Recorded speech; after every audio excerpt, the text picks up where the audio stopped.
هوريه. بسم الله الرحمن الرحيم.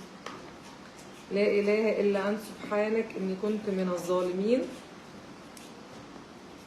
لا يا جماعه، يعني انا ما بطلعش اتكلم على قله الدعم او ان مفيش دعم اصلا غير لما بتكون الدنيا وقعت على الاخر خالص، يعني خالص.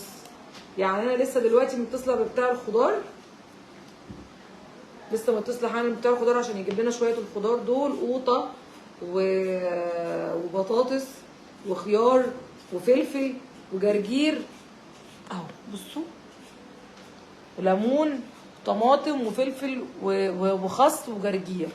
يعني شويه الخضار دول بس اتكلفوا 400 جنيه والله العظيم. انا يمكن اول مره اطلع اتكلم عن الحاجات دي، لان بجد صعب عليا ان انا اتكفل برواتب الموظفين وايجار الدار والميه والنور وكمان الاكل. ده هيبقى صعب عليا جدا. يعني كان في ناس كتير بتيجي تساعد معانا، اتمنى ان هم يرجعوا تاني ان شاء الله ويدعموا معانا، لان دعمهم كان بيفرق معانا جدا. يعني حتى دايما بنطلع باي حاجه بتيجي تبرع بنطلع بيها دايما، سواء اكل او شرب او اي حاجه، يعني الحمد لله. تمام.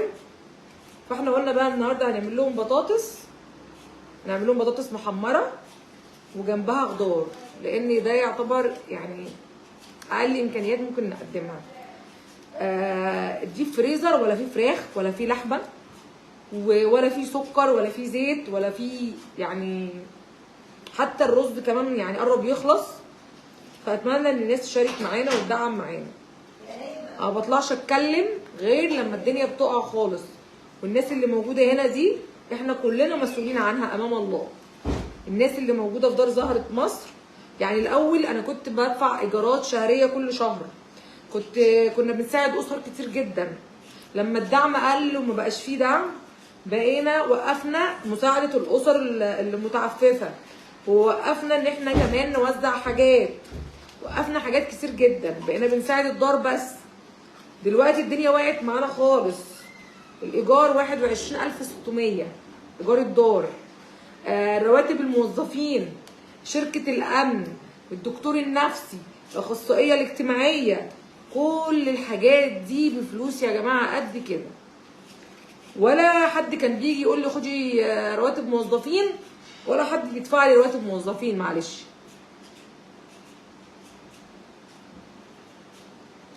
والله يا ريت. احنا عندنا يا جماعه هنا 1,900,000 بني ادم. لو كل واحد اتبرع بجنيه كده يبقى معانا 1,900,000. ده يبقى يا ريت والله.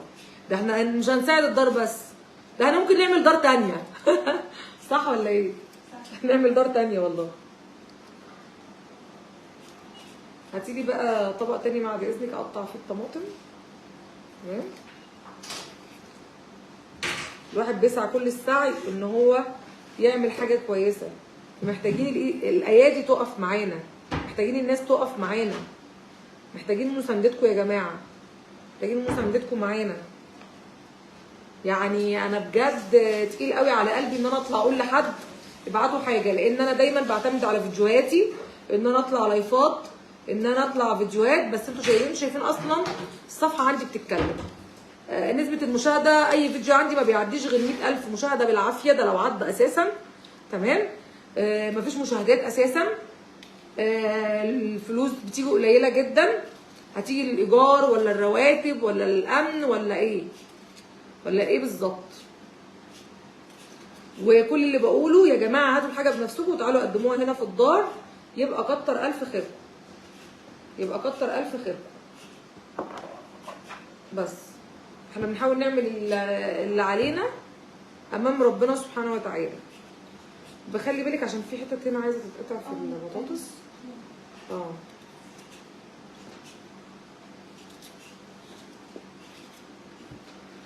ربنا هو اللي موجود، رب السماوات والارض. بس انا هطلع اتكلم ومش هخبي بعد كده اي حاجه، لان محدش عارف. كله بيقعد يقول لك دي سمر دي بيجي لها تبرعات بالملايين، دي سمر دي محوشه على قلبها، دي سمر دي عندها، دي بتلم من ورا الناس، دي بتعمل. وعليا هجوم غريب جدا جدا، معرفش الواحد بيعمل ايه يعني.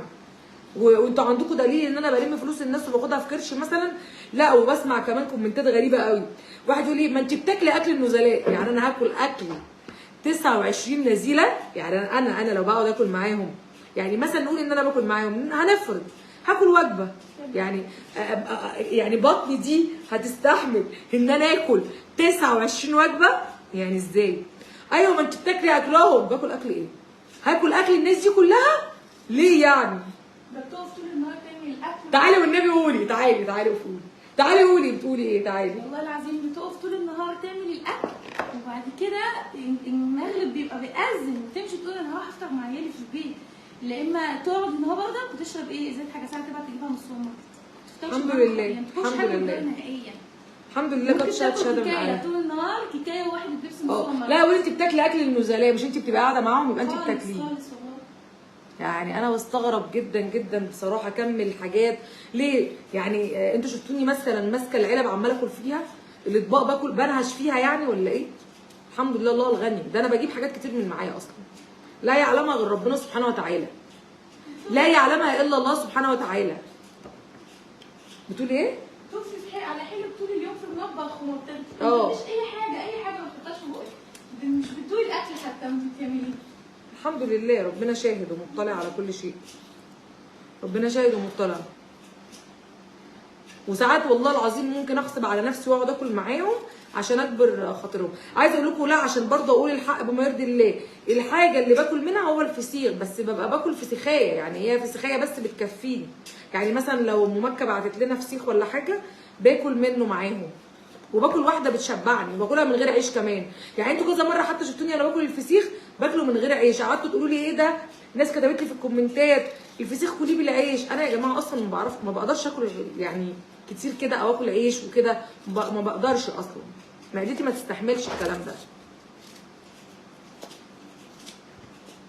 فتفتكروا ان انا ايه حياتي كلها قاعده باكل؟ طب ما انا ممكن يعني لو عايز اكل ما انا هاكل، وانا اخاف من حد بيجي يديني حاجه مثلا، معلش يعني بيجي يديني حاجه يمنعها عني لو شايف ان انا باكل، وشايف ان انا قاعده باكل، ولا هو اي كلام واي حاجه وخلاص تتقال على السوشيال ميديا وخلاص.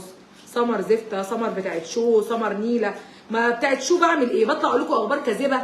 انا بطلع اقول لكم كل حاجه بما يرضي الله، كل حاجه بتحصل في دار زهره مصر بما يرضي الله بطلع احكيها، ما بطلعش الف لكم حكايه وهميه يعني.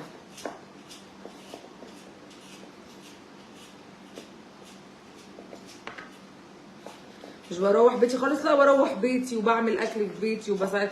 انا يا جماعه بعمل الاكل وبحطه في الفريزر عندي، يعني مثلا ببقى متبلاه وحطاه في اكياس في الفريزر، وبروح يا دوبك اطلع الكيس يفك عقبال ما اكون مثلا غيرت هدومي وصليت او مثلا عملت حاجه، واعمل الاكل عادي، ما بياخدش معايا نص ساعه اكون خلصت كل حاجه. الحمد لله ربنا بيعيني يعني. واحد الحمد لله. ما انت ياما شفتوا انا ياما كفلت حاجات كتير قوي في موضوع الاكل، لما كنا بنعمل مثلا اوبن بوفيه ونعمل محاشي ونعمل كل ده، ما انا اللي كنت بعمله. هل حد كان بيبقى متبرع بيه مثلا؟ كنت سهرانه فيه الساعه 2 بالليل. ببقى سهرانه. الموظفه معانا بتقول اهو، كنت بطلب الاوردرات من المحل بتاع الخضار، بطلبه على طول. يعني مثلا اقول له هات لي البتنجان متقور، الكوسه متقوره، الفلفل متنضف. الحمد لله الواحد بيعمل لربنا مش للعباد بس، يعني الواحد بيعمل لربنا سبحانه وتعالى. ربنا هو المطلع على اعمالنا في السر والعلن. فانا بس لازم اوضح كل حاجه للناس عشان تبقى معايا ايه على نور يعني.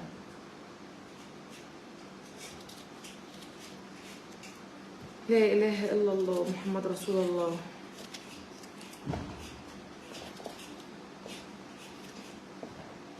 الحمد لله. لا ولا الناس اللي بتقول ايه صورني يا ابني وانا باكل، صورني وانا بمسح. ما انا بعمل يا جماعه فيديوهات عشان خاطر الناس تقتضي منها العمل الخيري وتساعد اهاليهم وتكنس وتمسح مع اهاليهم ويجبروا خواطر اهاليهم ويعملوا، لان انا عندي رساله باديها، جبر الخواطر والرحمه والمعامله الحسنه. كل ده ايه؟ كل ده ايه يا جماعه؟ بس ربنا المطلع على كل شيء. ولادي مامتي ربنا يبارك لها بتساعدني جدا في ان هي بتخلي بالها منهم دايما. جوزي بيشتغل ايه؟ جوزي ما بيشتغلش غير معايا.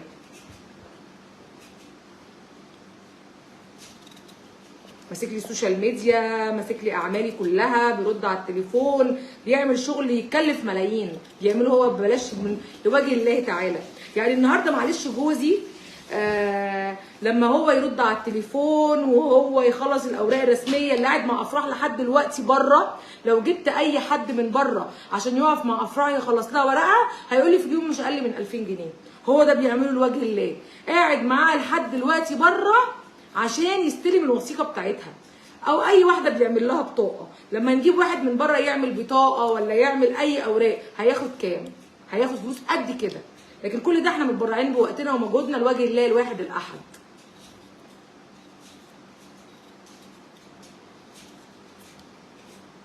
فبصراحه يعني حاجه غريبه جدا، حاجه غريبه اللي الواحد بيقابله في الدنيا دي والله.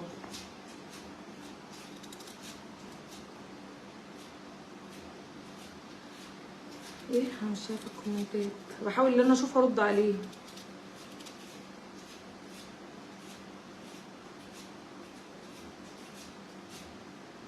انا بقطعها صوابع، ما انا بقطعها ايه يا جماعه؟ بقطعها صوابع اهي، صح؟ مش دي صوابع؟ امال انا بقطعها ايه؟ اهي.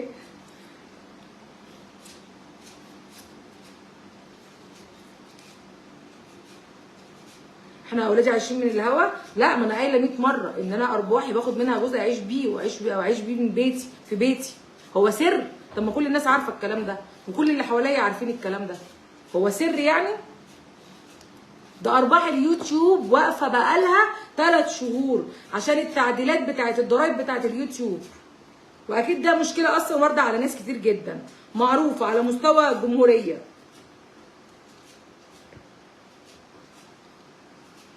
امال كمان مش عايزيننا الارباح اللي بتجيلي اللي انا بتعب فيها بطلع انادي يمين وشمال ما اخدش منها حتى ولو جزء بسيط ليا اعيش منه؟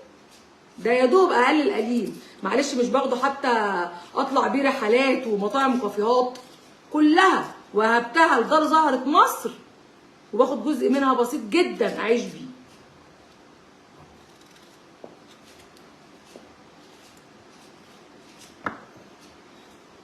مين قال ان انا دكتوره؟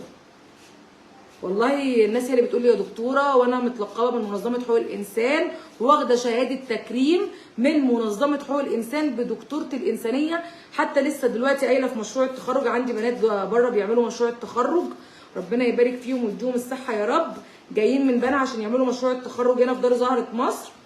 شافوا الشهاده وشافوا الميداليه الذهبيه، متكرمه من منظمه حقوق الانسان بدكتوره الانسانيه حول العالم. والحمد لله، يا رب يقدرني اعمل اكتر. واللي فعلا متابعني صح وعارف انا بعمل ايه، انا كاتبه هنا كمان على زهرة مصر ان انا مش دكتوره، انا ليس دكتوره، انا متكرمه من منظمه حقوق الانسان. وبعدين انا قايله الكلام ده موثق في كتابي بصمه خير، يعني اللي بيقرا الكتب بتاعتي هيقدر يعرف كل حاجه بالظبط، صح ولا ايه؟ اصل مش سر يا جماعه. وانا طلعت ماسكه شهاده الدكتور بقول لكم انا دكتوره، انا عبده فقيره الى الله، ولا انا دكتوره ولا انا مهندسه، انا واحده بحب اعمل خير وعايزه اعمل خير. ربنا يكبر بخاطرك يا حبيبتي، ربنا يعزك يا رب. هي عايزين تسالوا اسئله تانية؟ هو انا معايا مشروع تخرج هنا على الفيسبوك وبره ولا ايه؟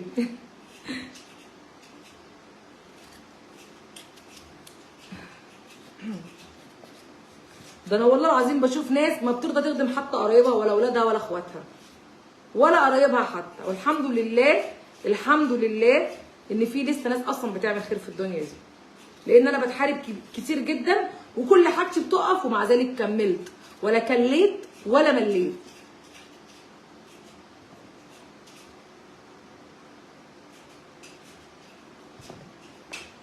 واديني بكمل وما زلت مكمله. لا اله الا الله.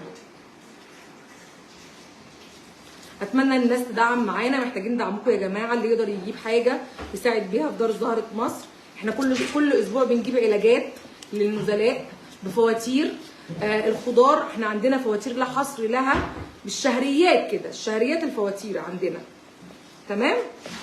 يعني ربنا عالم احنا متكفلين بايه وبنعمل ايه، وكل ده باين في الاوراق الرسميه بتاعه الدار وبتاعه المؤسسه عموما. تماما. فيا ريت الناس تتواصل معانا وتكلمنا على 010 60 2 7 9 7 5 5. مش هقول لكم هاتوا فلوس، انا هقول لكم ابعتوا حتى الحاجه وتعالوا سلموها بنفسكم في دار زهره مصر. الدار في مدينه بدر، الحي المتميز، بوابه 2 فيلا 32 ايه.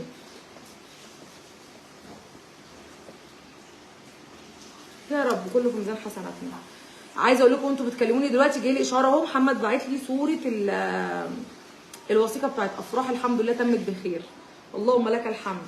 ولسه عايزه اقول لكم يا جماعه عشان افراح، عشان نعمل لها الوثيقه دي دفعت فيها 150 دولار، كنت سحباهم من حسابي اللي هو اصلا بينزل عليه الارباح عشان اقدر ادفع لافراح ال 150 دولار. والمفروض لو هنحجز لها طيران، الطيران اقل حاجه 15000 جنيه عشان نحجز لها تذكره من مصر لغانا. فمين بقى اللي هيتكفل بالكلام ده ان شاء الله؟ مين بقى؟ احنا اصلا كان جاي لنا اوامر من وزاره التضامن ان احنا نسلم افراح السفاره، وادينا هنساعد اهو كل السعي، هنسعى كل السعي ان احنا نخلص اوراق افراح عشان خاطر عيون وزاره التضامن، وعشان هي كمان عايزه ترجع بلدها، مش عشان وزاره التضامن بس، عشان هي كمان طلبت ده.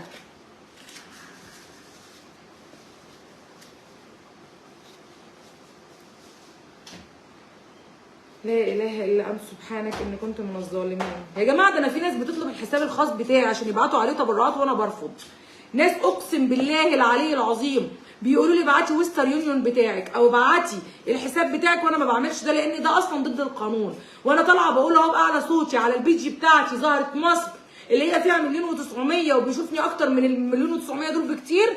انا ما فيش اي بني ادم على مستوى العالم بيبعت لي جنيه على حسابي الخاص، لاني انا رافضه المبدا ده تماما. لان انا لو ست طماعه وست بحب نفسي وبلم فلوس كان زماني قبلت الكلام ده من زمان قوي. وانا بقولها اهو على العام باعلى صوت لان هو حاجه واحده بس اللي بقبل عليها التبرع، حساب مؤسسه سمر نديم للخدمات والتنميه تابع لوزاره التضامن. بس والله على ما اقول شهيد، والله على ما اقول شهيد. انا مش زي ناس كتير فاتحين جمعيات ومؤسسات بيلموا على حساباتهم. انا عبده فقيره على الله بتقي الله في عملي عشان في رب السماوات والارض. لا الدوله مش بتساعدني في اي حاجه والله، ولا بيدوني جنيه والله. لو بيدوني انا هطلع اشكرهم على اللايف واقول ان هم بيدوني. انا بس حبيت اوضح بس. والله ده انا في ناس جولي من بره مصر لحد هنا واتبرعوا بايصالات، قلت لهم انا يا جماعه ما بستقبلش تبرعات من بره مصر، جم من بره مصر لحد هنا واتبرعوا. مش عارفه مره واحده بتبرع ب 10000 جنيه ومره واحده بتبرع ب 5000 جنيه، فعادي يعني الدنيا بتمشي، ايد على ايد بتساعد، ايد على ايد بتساعد.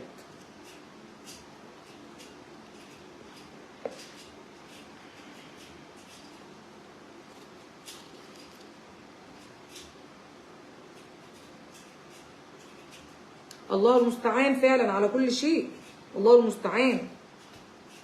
يعني انا كنت ممكن استغل حاجات كتير قوي لو انا واحده طماعه وبحب الفلوس، وكنت اعمل حاجات ما حدش يعرف اي حاجه عنها، لكن انا ما بعملش ده عشان انا واحده بحب بلدي مصر ام الدنيا وبراعي ربنا في عملي وعايزه اعمل حاجه حقيقيه الناس تحبها وتقتدي بيها، فلازم اكون مخلصه دايما في السر والعلن، هو ده اهم حاجه.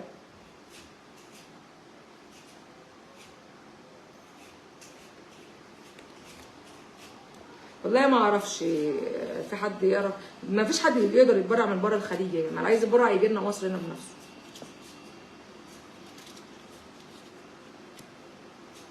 بس فانا طالعه بقول على اللايف اهو، اكتر من كده ايه يعني؟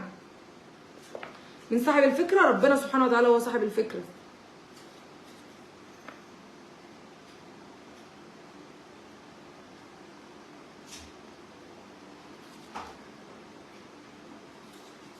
انا مش عارفه باشا قانوني والناس زعلانه ليه، والله ما اعرفش ايه اللي مزعل قلوبهم. بس والله العظيم لو اي دار تانية متحمل اي حاجه من اللي بيحصل عندنا هنا ده. حتى حطي الزيت، حطي الزيت طيب عشان ايه نعمل على طول. واحضر الاطباق بقى والحاجه. يعني انا من امتى بطلع اقول مفيش ومفيش ومفيش؟ ده مره ولا مرتين يمكن حصلت طول السنه، يمكن دي تالت مره. يعني قليل جدا لما بطلع على اتكلم على قله الدعم.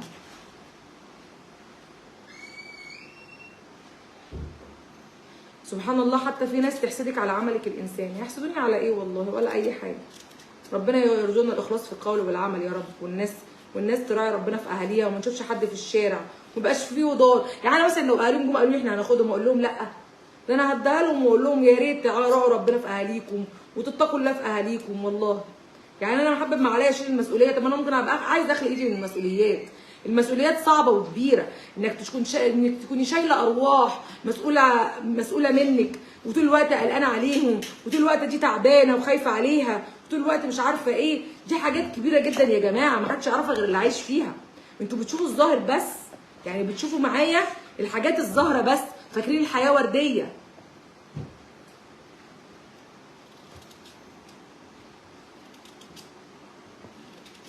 رزق على الله فعلا والله. حتى لو بقى اقل اللي احنا راضيين، الحمد لله. الحمد لله. الحمد لله على كل حال. الحمد لله على كل حال.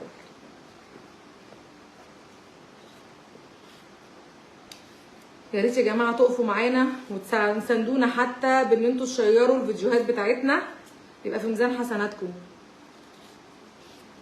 انا من حقي فعلا صح اتكلم على قله الدعم، لان احنا مؤسسه خيريه والمفروض يبقى في دعم للناس دي، المفروض. بس انا اعمل ايه؟ والله انا ساعات بيأس اطلع حتى اعمل فيديوهات عاديه. ساعات بتعب، ساعات ببقى نفسيتي متضايقه، مش قادره اطلع. والله حتى انا دلوقتي طالعه برضو، ربنا اللي عالم بيا يعني.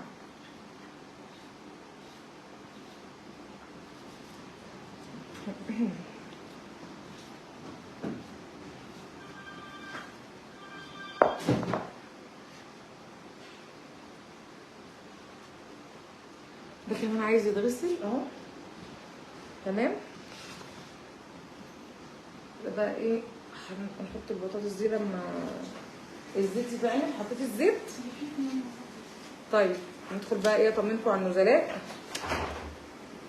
وبعدين الخس ده عايزين نعمله ونحطه للارانب. على فكره الزيت محتاج يتزود شويه. زودي الزيت شويه. تعالوا بقى ايه نطمن على الحبايب.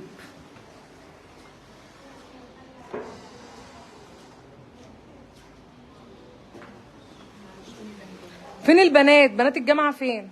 بيصوروا بره. منورين يا شباب معانا. عاملين ايه؟ موفقين ان شاء الله. عاملين ايه؟ ايه الجمال ده؟ منورينا.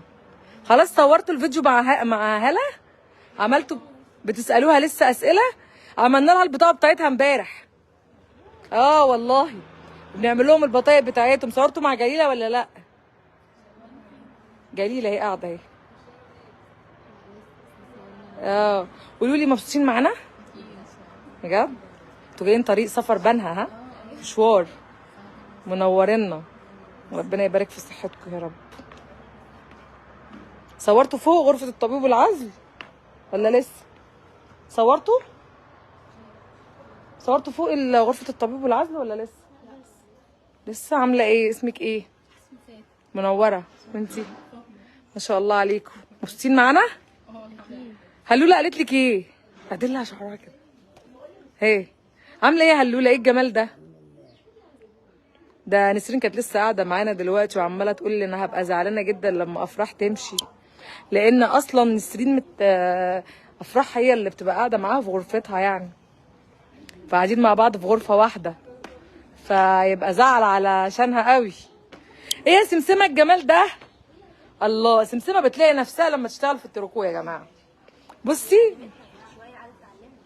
شطوره ما شاء الله عليها.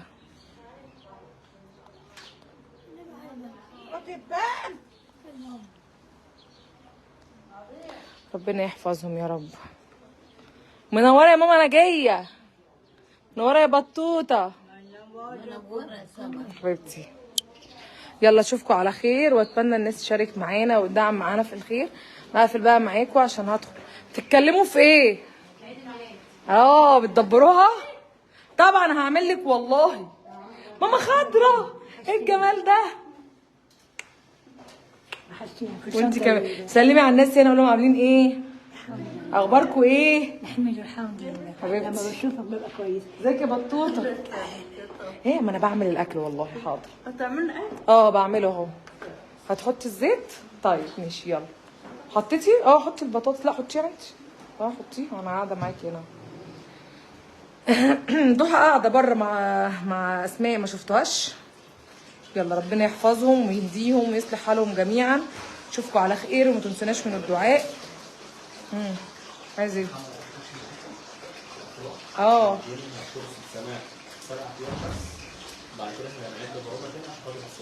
يعني 7 ايام ولازم تسافر؟ طب فين انا ادخله معايا ازاي محمد؟ هزوره ازاي؟ استنى من هنا. كنت عايزه اطلع محمد معايا على اللايف. هو لازم يبعت لي طلب. طيب هو بعت مش موجود. استنى كده ايوه. طب شوفوا يمكن بيبعت لك. شوف طيب كده. عايزين ندخل معانا محمد يا جماعه. ندخله ازاي؟ حد عنده فكره؟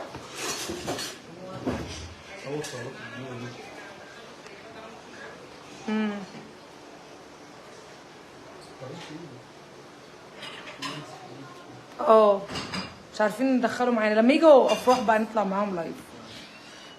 عايزه اقول لكم يا جماعه ان افراح مدينا سماح 7 ايام بس. لو ما سافرتش خلال ال7 ايام ادفع $150 تاني عشان كسر الاقامه. يلا يعني هيطلع عينينا في الايام دي. يلا ادعوا لنا ربنا معانا ويقوينا. مش عارفه اعملها عند ماما ازاي بصراحه. مش عارفه اعملها.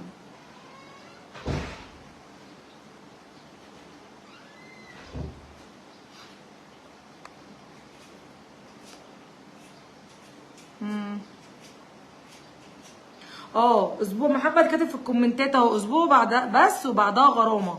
يا لهوي.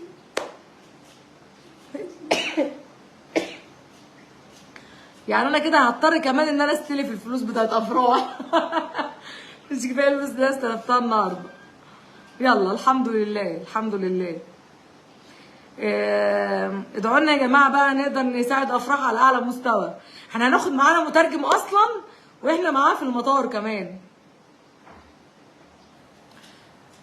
لازم كده نوفر لها فلوس التذكره في اسرع وقت ان شاء الله. ادعوا لنا بقى ربنا معانا يا جماعه ويقوينا ونقدر نساعدها علشان تروح بلدها سلمى غانمه باذن الله تعالى. يلا اشوفكم على خير. لا اله الا الله محمد رسول الله. يا نهاري.